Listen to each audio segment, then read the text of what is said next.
Quoi?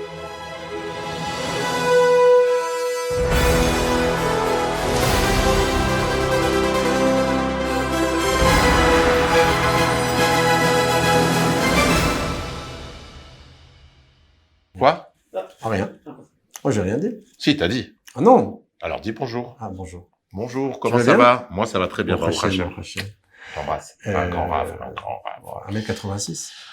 Pour pas beaucoup de kilos. 86 kilos. Au top. Ouais. Le sport, Taille sans mannequin, entretien. quoi. Magnifique. Voilà, mannequin de la Torah. De la Torah. Avec les accessoires La barbe de... de Moshe Rabbeinu. Si tu veux, on en vend. Ouais. Pour rien. Ouais. Elle est belle. J'ai celle du Père Noël à la maison. Ah. Alors, Aussi. pardon. Alors, De quoi on parle aujourd'hui à part de on va parler de la prophétie. Exact. Comment tu sais? C'est une prophétie que Oh j'ai. là là. Ouais, je sais. Tu sais, Ah, ça et moi, vient, hein. à force, qu'est-ce qu'on a dit? Ouais. C'est contagieux, Nahon. Ah, voilà, petit à Tu petit. sais ce qu'on veut. Alors, ce que je vais te dire là, mais ça va rester entre nous. Hein, D'accord. On va peut-être pas diffuser. C'est une confidence que je te fais. D'accord. Mais mais c'est vas-y, c'est entre nous. Hein. Oui, on n'est que 5 millions de personnes, Ok, allez-y. c'est bon, on va le faire. Vas-y, c'est entre nous.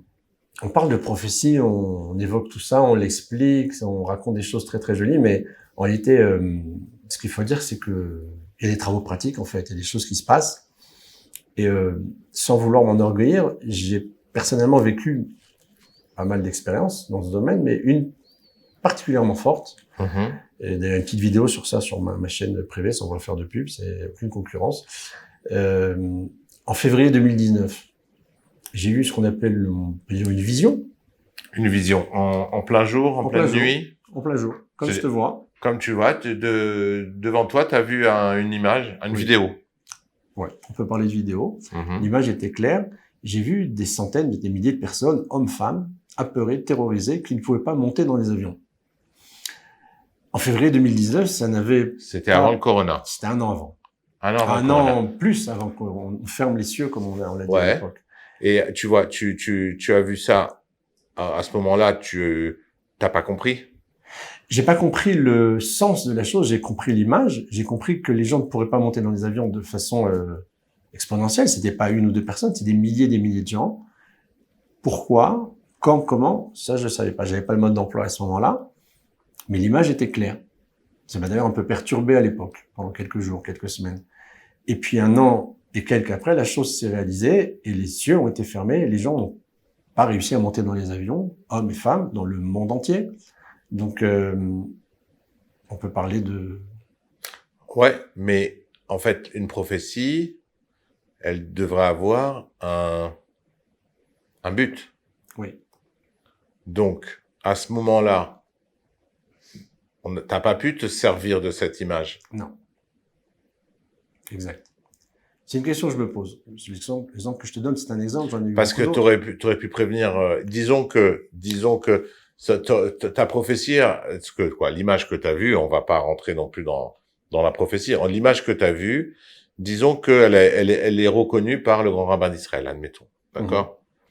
Elle aura annoncé, voilà, quelqu'un, sans te citer, a vu que bientôt les vols vont être compliqués, que les gens vont vouloir monter dans les avions. Mais je pense pas que ça aurait influé sur la façon dont les gens non. Les gens qui étaient en dehors d'Israël seraient restés en dehors d'Israël. Les gens qui étaient tu comprends, ça aurait pas l'impact. Il n'y a pas d'incidence. Je peux pas changer le cours des choses. Ouais. Ok. Alors, la question que tu poses, je me la suis posée. Alors, pourquoi? Alors, je vais t'expliquer. Je me suis posé la question. Je pense avoir une réponse. J'en suis pas certain, mais je pense l'avoir.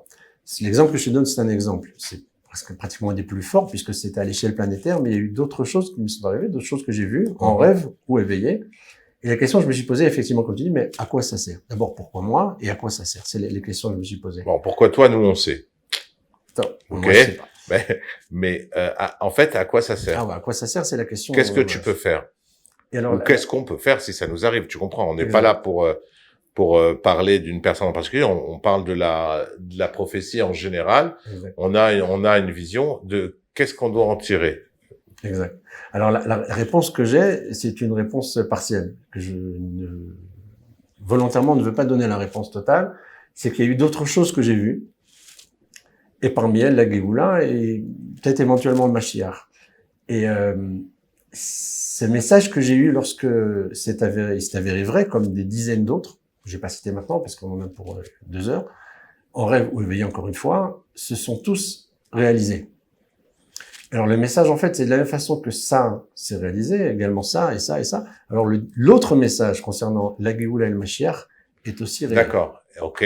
Alors, donc ça, c'est pour donner confiance en toi, pour te dire, voilà, tu vois, tu as eu ces images, ton guide, donc l'ange qui arrive à communiquer avec toi. Okay. Voilà. T'envoies des images. Donc, pour te montrer, regarde, t'as vu, je t'ai envoyé les avions, ça c'est fait. Je t'ai envoyé ça c'est fait. Ok. Maintenant, il t'a envoyé la Géoula. Qu'est-ce que tu peux en faire? Pour l'instant, a priori, pas grand-chose. Ok. Pas grand-chose. Si ce n'est que ça va se produire incessamment. Incessamment, c'est quoi? Parce que c'est ça. Dans la mesure où je vis pas plus de 120 ans, et je commence à avancer sur les 60, et qu'en général, on vit même un peu moins que 120 ans, et que j'ai vécu la Géoula, il semblerait que ça se produise dans 6 mois, dans 1 an, dans 10 ans, mais là. On peut faire un flash info, si tu veux. Flash info. Bonjour, bienvenue aux informations. Aujourd'hui, on nous annonce un Mashiach très rapidement, si Dieu veut, avec une Géoula complète. Non, je veux dire, attends, ça mérite un scoop, ça. Oui, c'est un scoop. Mais encore une fois, la date exacte, je ne l'ai pas. Ok. Mais la situation, je l'ai vécu. C'est aussi un rêve que j'ai vécu. J'étais dans la Géoula, je voyais Mashiach, je voyais des transformations extraordinaires, la terre qui brillait comme un LED, machin, ce truc du chauffard très puissant, etc. Bon, un rêve assez. Le Beth Amikdash. Non, c'est toute la planète était le Beth Amikdash en fait. Le Beth Amikdash, c'est une délimitation physique précise. Ouais. En fait, toute la planète devient sainte. Le Beth Amikdash, c'est Yerushalayim. Yerushalayim, c'est Israël. Israël, ça devient la planète. Tu sais ça, tu connais? Non, maintenant en fait, ça s'étend. Ok.